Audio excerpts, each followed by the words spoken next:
Assalamualaikum warahmatullahi wabarakatuh. Wassalatu wassalamu ala asyrofil anbiya'i wal mursalin Nabina Muhammadin sallallahu alaihi wasallam wa ala alihi wa sahbihi ajma'in. Wa qala Allah ta'ala fil Qur'anil Karim, ittaqullah wa haqqa tuqatihi wa la tamutunna illa wa antum muslimun. Selamat malam para sedulur YouTube, ketemu lagi dengan saya Agung Wijanarko. Oke, para sedulur, di malam hari ini seperti biasa saya ingin menyapa para sedulur-sedulur saya, sobat-sobat saya, teman-teman saya yang sudah subscribe dan join di kanal YouTube saya ini. Oke teman-teman, di malam hari ini kita akan ngobrol santai seputaran hal-hal yang bersifat religius. Jadi teman-teman,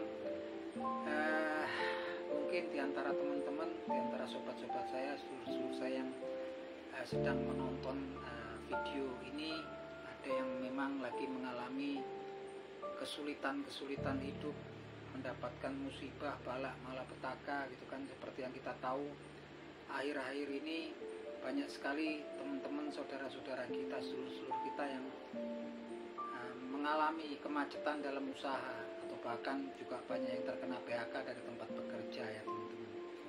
Nah, untuk menyikapi hal tersebut teman-teman, tentunya kalau kemudian terjadi hal-hal tersebut, kesulitan hidup, balak, malapetaka, musibah, itu sebetulnya pastinya hal tersebut menimpa kita, pastinya ada hikmah di balik daripada kejadian tersebut ya. Untuk mengetahui hikmah kenapa kemudian hal-hal kejadian tersebut menimpa seseorang, ada baiknya kita melihat konsepnya, merunut, lihat balik ke pedoman umat muslim, yaitu kita melihat mengilas balik ke Al-Quranul Karim ataupun ke hadis Nabi Muhammad SAW. Jadi berkaitan dengan hal tersebut kita bisa lihat sebagai runutan, yaitu firman Allah Subhanahu wa taala di surat Al-Mu'minun yang bunyinya sebagai berikut. A'udzubillahi minasyaitonirrajim. Bismillahirrahmanirrahim. Walaqad akhadnahum bil azabi famastakanu li rabbihim wa ma yatadharrun.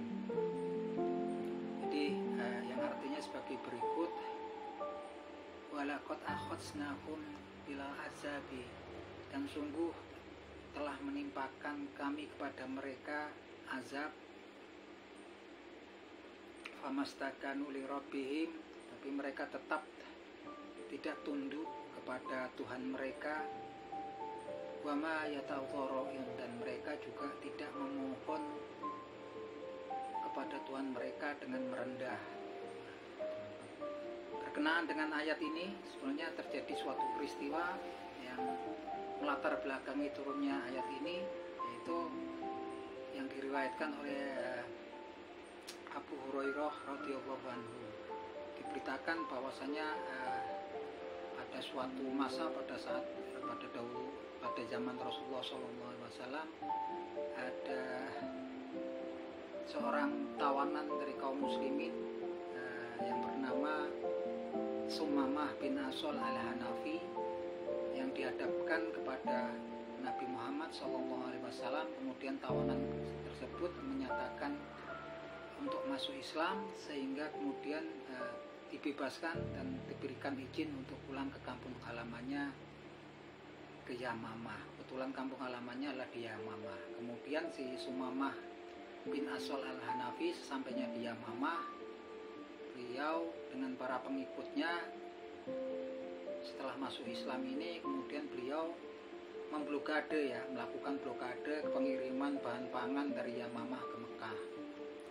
Dan kemudian dengan sebab pemblokadaan tersebut, Allah pun kemudian juga menurunkan masa paceklik di Mekah dan juga kekurangan pangan yang sangat parah, sehingga pada akhirnya sampai kemudian warga Mekah memakan yang al-his, yaitu karena betul-betul sangat parah kekurangan pangannya. Al-his yaitu adonan ya, yang ceritakan al-his itu adonan daripada darah dan bulu unta yang dipanggang, dibakar, sampai mereka sebegitunya ya makan panggangan adonan daripada darah dan bulu unta ya.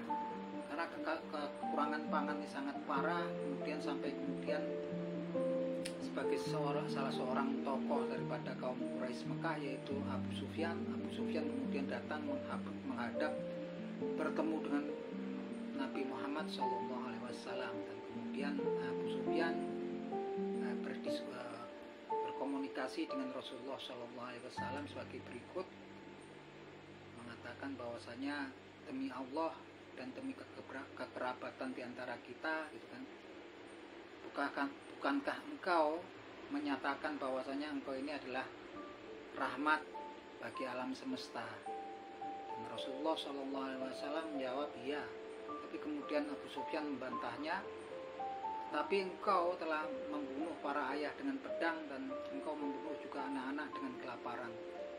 Berkenaan dengan kejadian itu, ketika Abu Sufyan menyatakan hal tersebut, turunlah wahyu kepada dari Allah Subhanahu wa taala ke Nabi Muhammad. Itu tadi ya, firman-Nya di surat Al-Mu'minun. Walaqad akhadnahum bil azabi famastakanu li rabbihim wa ma yatadharrun. Dan sungguh telah menimpakan kami kepada mereka azab agar mereka tunduk pada Tuhan mereka, tapi mereka tetap tidak tunduk pada Tuhan mereka. Wa ma yatadharrun, dan mereka pun tidak memohon dengan berendah diri. Artinya di sini sudah tersirat ya, tergambar dari ayat tersebut firman Allah Subhanahu wa taala yang diturunkan kepada Nabi Muhammad SAW berkenaan dengan peristiwa tersebut. Maksud dan tujuan daripada musibah ataupun azab yang ditimpakan kepada kaum Quraisy Mekah yang berupa paceklik, kelaparan, dan kekurangan pangan dan kelaparan adalah salah satunya untuk agar mereka tunduk pada Allah Subhanahu wa taala dan bermohon dengan berendah hati kepada Allah Subhanahu wa taala. Tapi sampai di situ ternyata mereka juga nggak mau tunduk dan tidak mau bermohon dengan berendah hati kepada Allah Subhanahu wa taala. Nah ini teman-teman, jadi kita balikkan kepada ayat tersebut. Kalau kemudian kita renungi, mungkin ada kalanya di perjalanan hidup kita ini ya teman-teman, kita mengalami masalah-masalah, mengalami musibah atau kesulitan hidup yang mungkin sampai kemudian kita nyaris putus asa, sampai kemudian kita merasa nggak ada jalan keluar. Jadi kita harus tahu bahwasanya kalau kita merunut daripada ayat tersebut, bahwasanya Allah menurunkan hal-hal seperti itu sebetulnya karena Allah sayang kepada kita. Allah Subhanahu wa taala ingin kita agar tunduk, patuh dan taat kepada Allah Subhanahu wa taala, dan juga agar kita bermohon dengan berendah hati kepada Allah Subhanahu wa taala. Nah, kita balikkan lagi pada diri kita saat ini. Kalau kita kemudian mengalami musibah, masalah, kesulitan hidup yang kita anggap sebagai bala lah, kan? Apakah kita udah kemudian tunduk pada Allah Subhanahu wa taala? Sudahkah kita kemudian patuh pada dan taat kepada Allah Subhanahu wa taala? Artinya tunduk ini kita patuh pada perintah-perintahnya, kemudian juga patuh terhadap untuk meninggalkan larangan dari Allah Subhanahu wa taala. Nah ini kita balik lagi ya teman-teman, apakah kita udah tunduk pada Allah Subhanahu wa taala ketika kita menerima kesulitan hidup, masalah-masalah, dan selain tunduk dan patuh dan taat kepada Allah Subhanahu wa taala, tentunya kita juga diminta oleh Allah Subhanahu wa taala untuk bermohon dengan berendah diri pada Allah Subhanahu wa taala. Jadi intinya teman-teman, kalau kita mengalami kesulitan hidup, kesulitan dalam pemenuhan pencarian kehidupan kita ya, kemudian kita juga mengalami kesulitan hidup ataupun musibah, gitu kan, tentunya ada maknanya, dan maknanya adalah agar kita tunduk kepada Allah Subhanahu wa taala, dan kemudian juga kita bermohon dengan berendah diri kepada Allah Subhanahu wa taala. Nah, kita tanyakan apakah kita saat ini sudah melakukan hal tersebut ya. Jadi ketika kita membaca ayat-ayat suci Al-Qur'an, ada baiknya kita kemudian juga merenungi, memikirkan apakah makna daripada pesan daripada Allah Subhanahu wa taala dalam firman-Nya tersebut. Kita renungi, kita berusaha pahami, dan kemudian setelah kita paham, kita laksanakan apa yang memang menjadi kewajiban kita sesuai ada di firman Allah Subhanahu wa taala tersebut. Nah, itu teman-teman. Jadi setiap kejadian yang menimpa kita sebetulnya ada hikmahnya.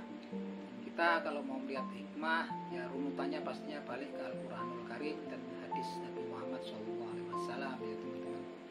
Nah itu teman-teman, karena memang mungkin sebagian besar kita kenapa saya ini ya ulas hal ini, karena saya rasa mungkin untuk saat ini banyak diantara kita pastinya mengalami kesulitan-kesulitan hidup yang mungkin sangat luar biasa ya di awal tahun 2023 menuju tahun 2024 nanti. Dan saya berharap dengan penjelasan tadi ya teman-teman, mulailah kita banyak waktunya untuk merenung, untuk memahami gitu kan, apa sih dibalik apa sih makna hakikat daripada kesulitan-kesulitan yang menimpa kita saat ini ya teman-teman. Nggak lain karena memang hidup kita di dunia ini sebagai khalifah, tujuan utama kita adalah beribadah kepada Allah Subhanahu wa taala. Masalah kemudian anak keturunan, kekayaan, harta tahta gitu, harta tahta dan kekayaan gitu kan, semuanya itu fana ya teman-teman. Yang kekal adalah yang di sisi Allah Subhanahu wa taala.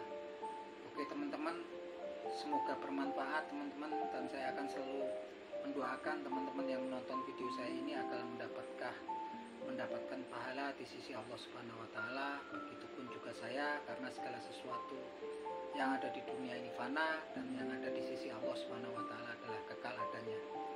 Akhir kata, wabillahi taufik wal hidayah. Wassalamualaikum warahmatullahi wabarakatuh.